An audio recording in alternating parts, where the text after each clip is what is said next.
Hey everyone, Kai here. Today I'm going to be watching the 10th episode of the second season of Made in Abyss. And last episode we ended off on a pretty big note because Faputa, the princess, she finally made it inside the village, right? So, things are, I think, about to begin. So let's jump on in and see how that goes. How all that goes down. So, 3, 2, 1, go.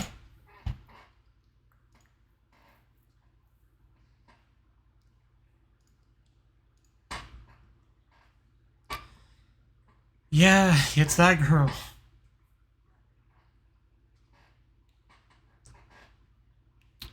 The one.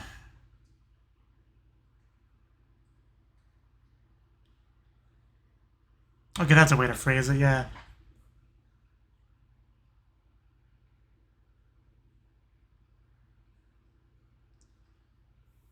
Breathe in his memories.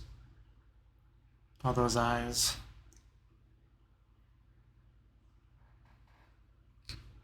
Wow.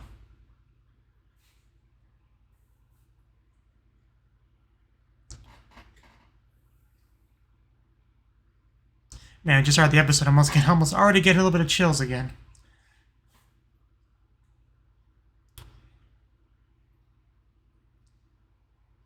Yeah. Definitely time to leave, I think. Man, you can see the mark how long he's been there. So yeah, full-on confirmation, we're just able to go. No trade in Rico Oregon, so it's a good thing she didn't trade before. Oh, what the f-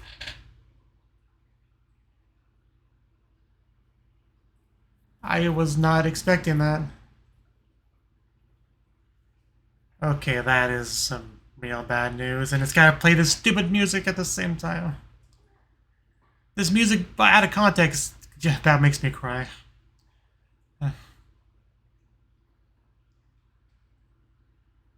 Right.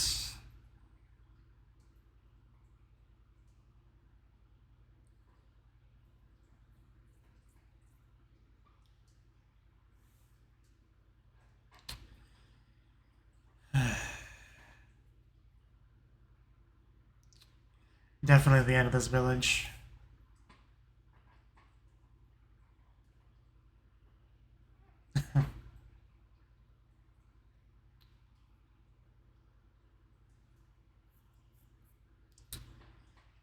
I don't know. I mean,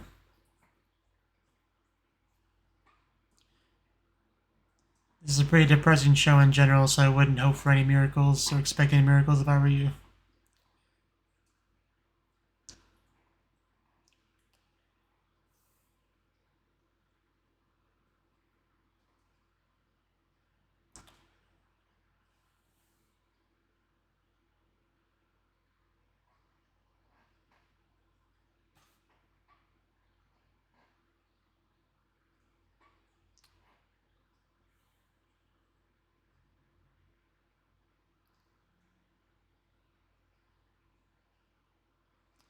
Why do we have to have the POV through our eyes?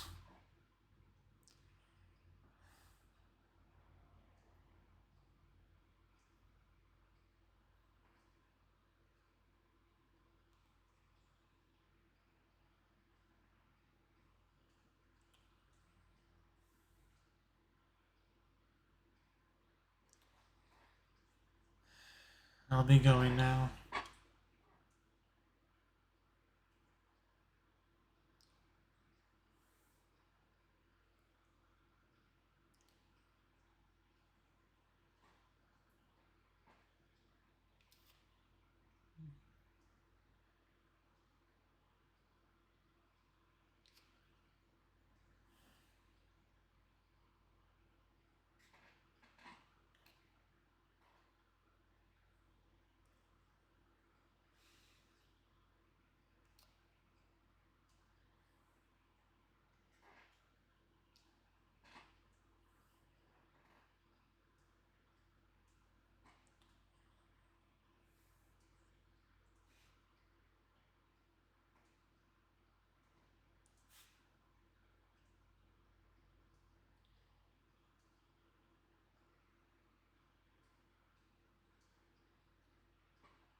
Can't believe the show makes us lose meaty twice.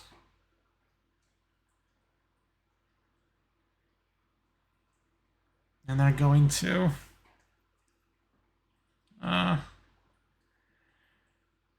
why did I have to say her name?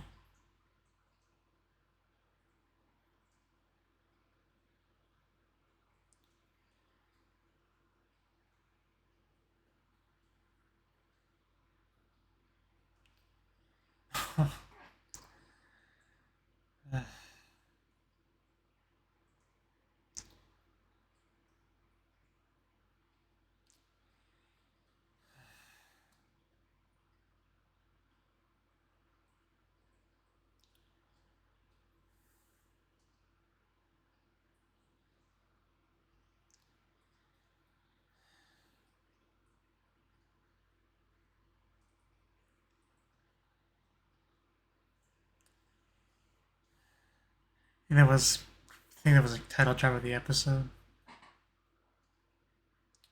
Yeah, all that you gather.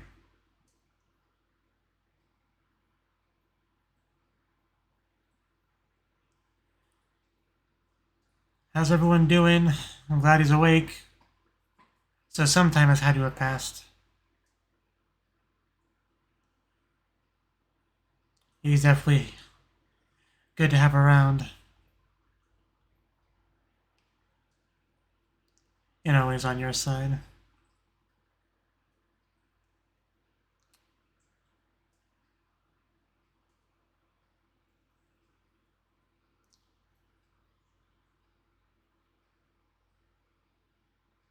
And there's the stuff you hear in the background.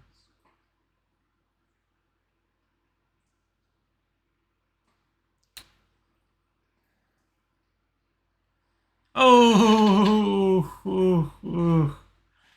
I mean, I knew it'd be bad. Uh,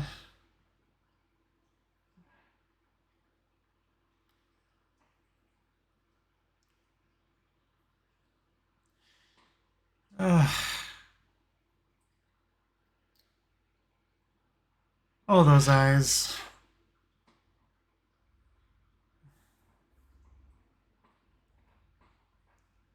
I don't know what you think you're gonna do. That. Oh, cool.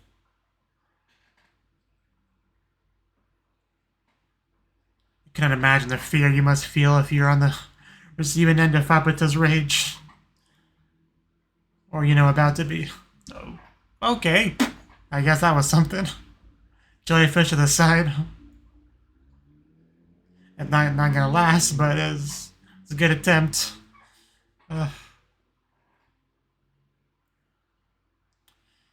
That did not do anything to Fabuta.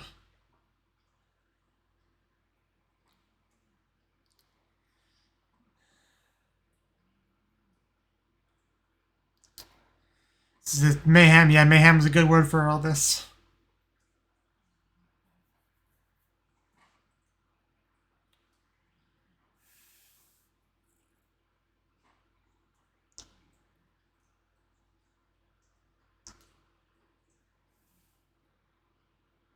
I feel like you should.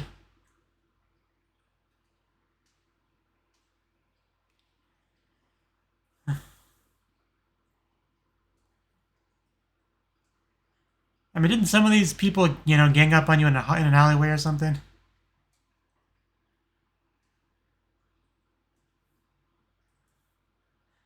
But I mean, yeah, most of them seem cool enough.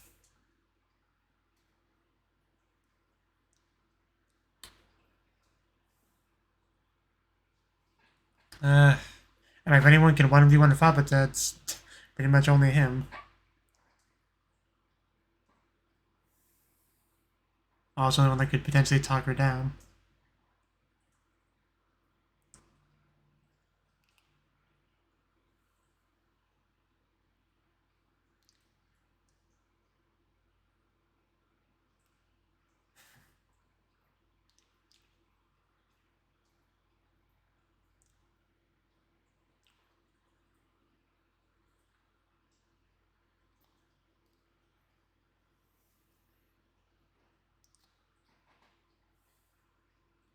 Yeah, I had a feeling that wasn't gonna work.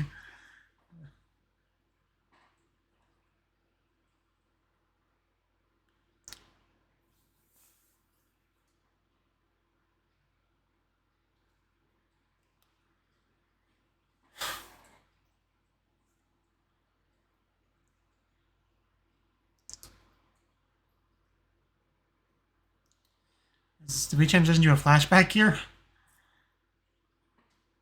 That was quite the transition.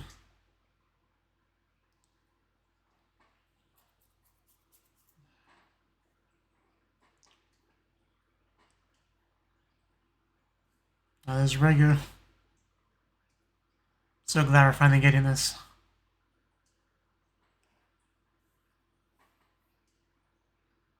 Yeah, those cat-like Kirin.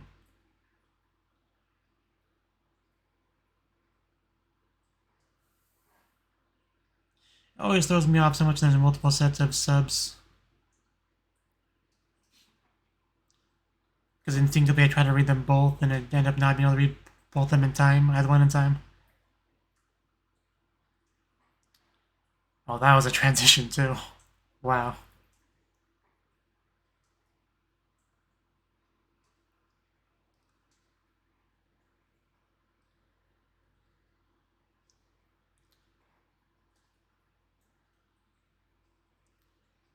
Oh, damn.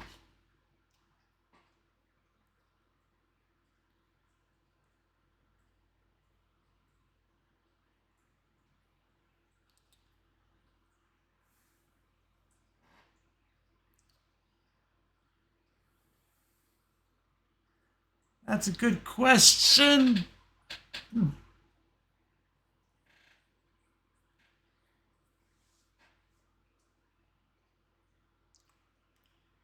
Yeah, she's really fast, apparently.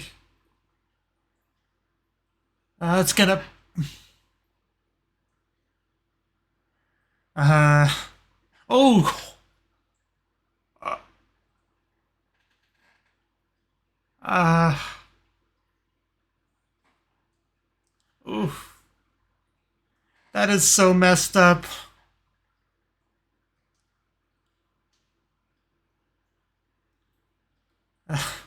Well, he's trying. It's an attempt, but that thing is not going to be able to do much. But, I mean, did enough.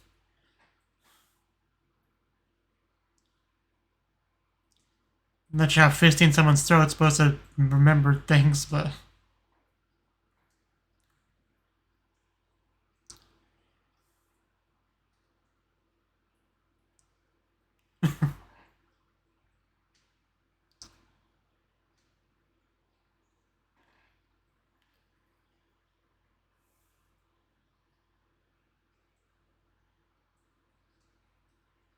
Okay, so we do have an interpreter here.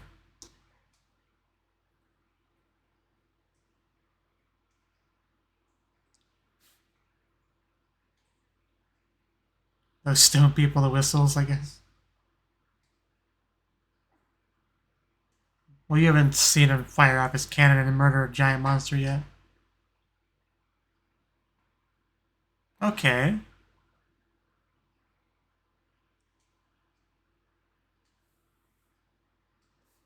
She was always regular. Oh, she lit up.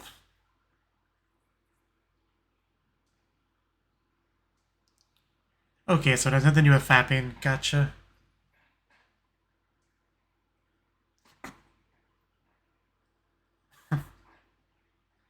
Nihongo Joe's desune.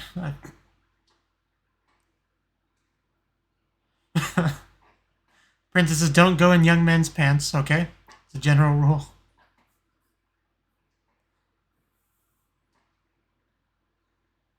Is it? I don't think I've ever heard that. Are you just messing with her? Because that's something I would do too.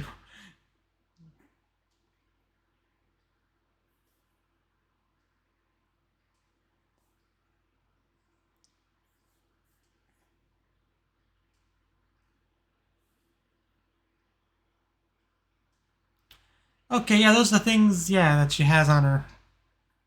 Right. So that explains that. Man, the transitions have been so on point this episode.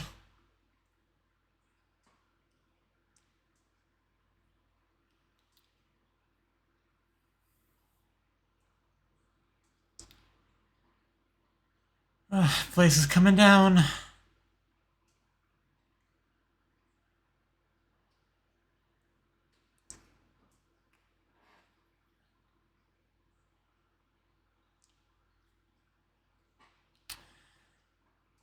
Prushka, I really miss her.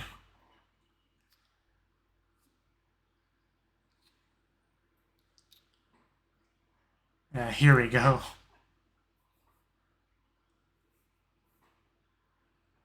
That wasn't even my final form. Oh yeah, even melting the ground. Yeah, let's go. Let's see you fist my throat now.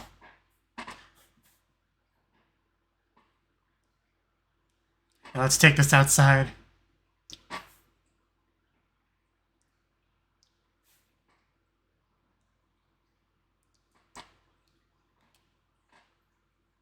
Does she, or...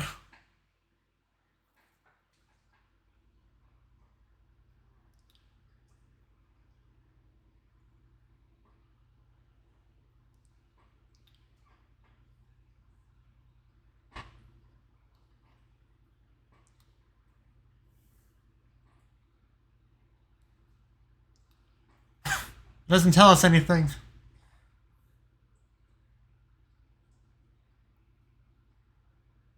Without even sculpting them. I mean, there's...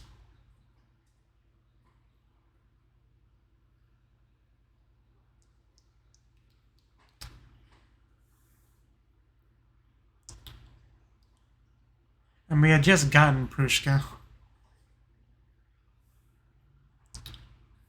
I do love how they're going all out with the animation budget on this episode.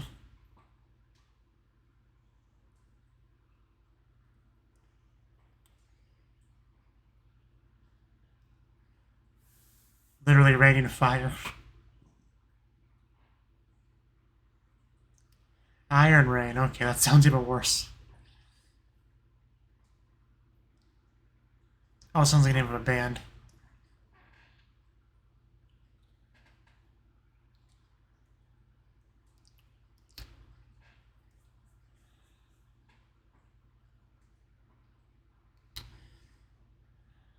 I'm definitely doing something here.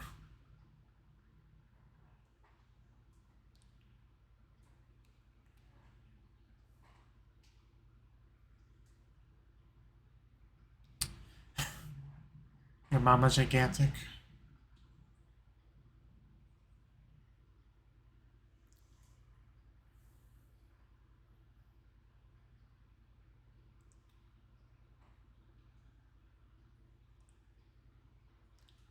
Right.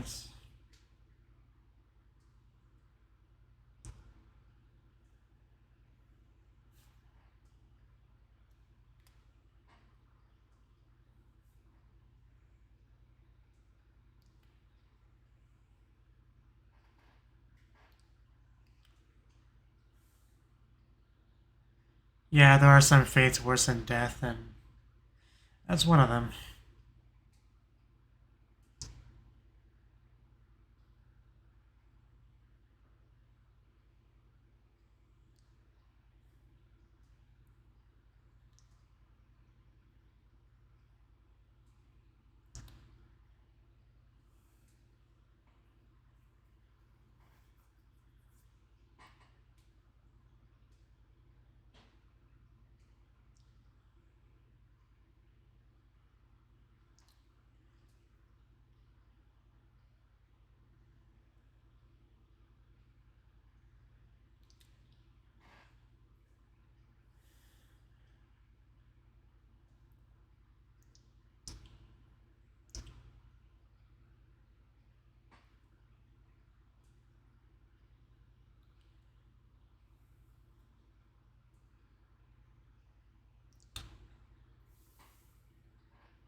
Searching for Haku. So yeah, definitely given a specific task.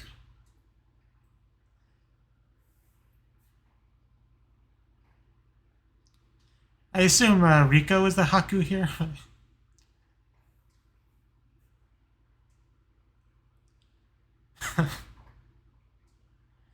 And she's so adorable when she's not slaughtering villagers. Okay. Yeah, it looks just like him.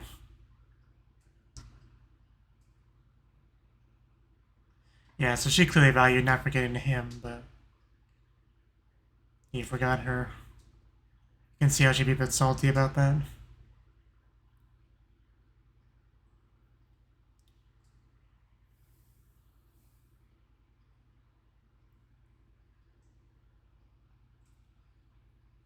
So can you, Princess, carry me?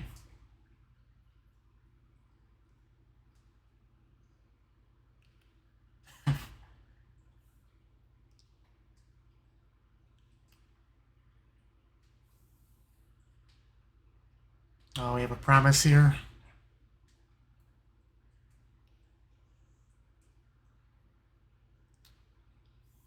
I mean, that's a pretty big promise.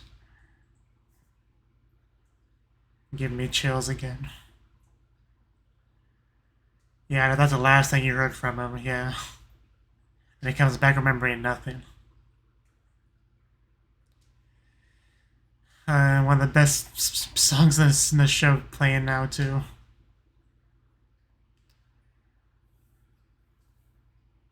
As if the chills weren't strong enough, you know?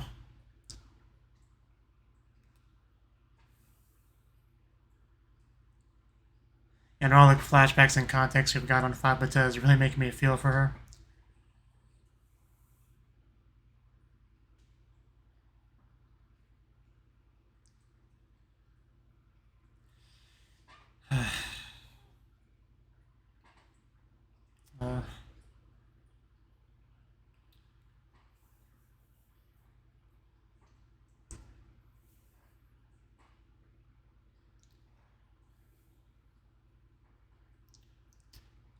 There it goes.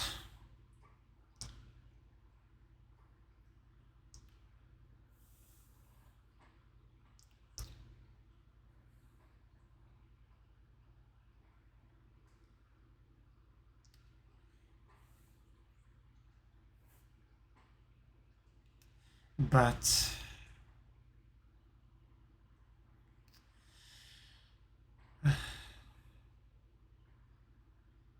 man, he really dug into the ground there too.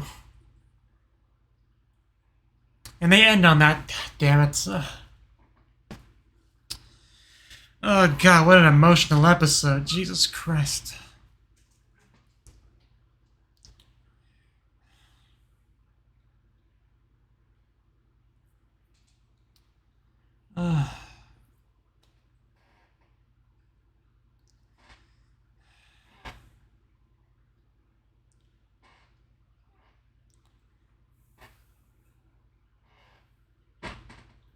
The show, the season really has ramped up. Like I was glued to the screen the entire episode, pretty much.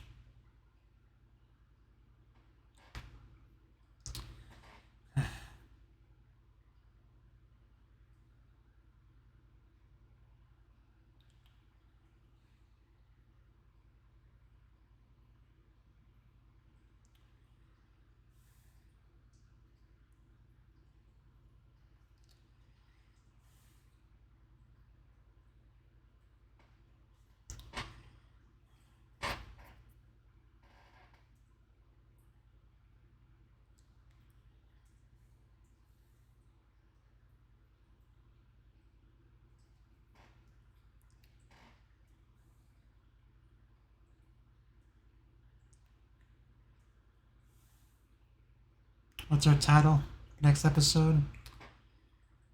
Value.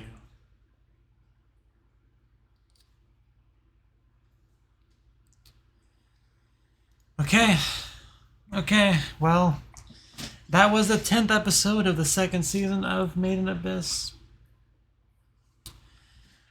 Man, where do I start with this episode? I mean, first of all, this was a great episode. Just so much emotional stuff, as well as, you know, brutal, slaughtering kind of action that was well animated and choreographed and stuff like that. Even that final bit at the end where Faputa, we go from Regu being on top of her to her, crushing her to the ground. It was so good the way they showed the helmet flying off, which heavily implies, that Regu got attacked, and then the camera snaps back over to where it just was to show you exactly what it was. Just a lot of good stuff like that, a lot of shot choices, camera angles, and stuff like that in transit. I know I commented about the transitions a lot, but they were just so good. Even I think the last one we got was like a teardrop falling from the flashback from Faputa. I think it was coming from Regu in the present though, like what landed on Faputa. Like that was just beautiful. There's no better word to describe that. But that was all great.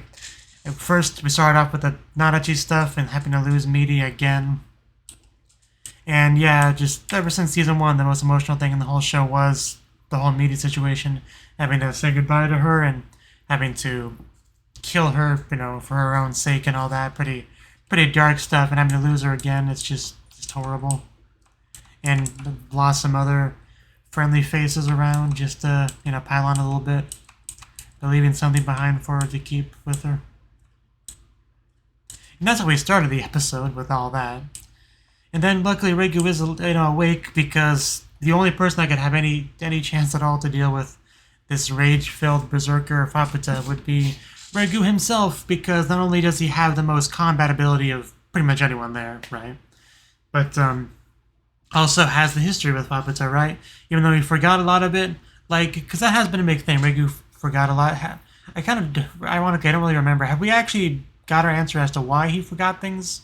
Because I just don't remember, but he does forget all this stuff about meeting her and stuff like that, and with all this new context, if I was Faputa and met him again and he just remembered none of this stuff, I'd be pretty upset. But all the promises and stuff that he made was to come back and impregnate her and all that, but yeah, it's just, man, watching her slaughter these villagers is pretty rough, man. Just the way she just attacked from the inside, right? She's slaughters, makes the hole, digs inside, and even kind of does that to Regu, shoving the fist down his throat and all that.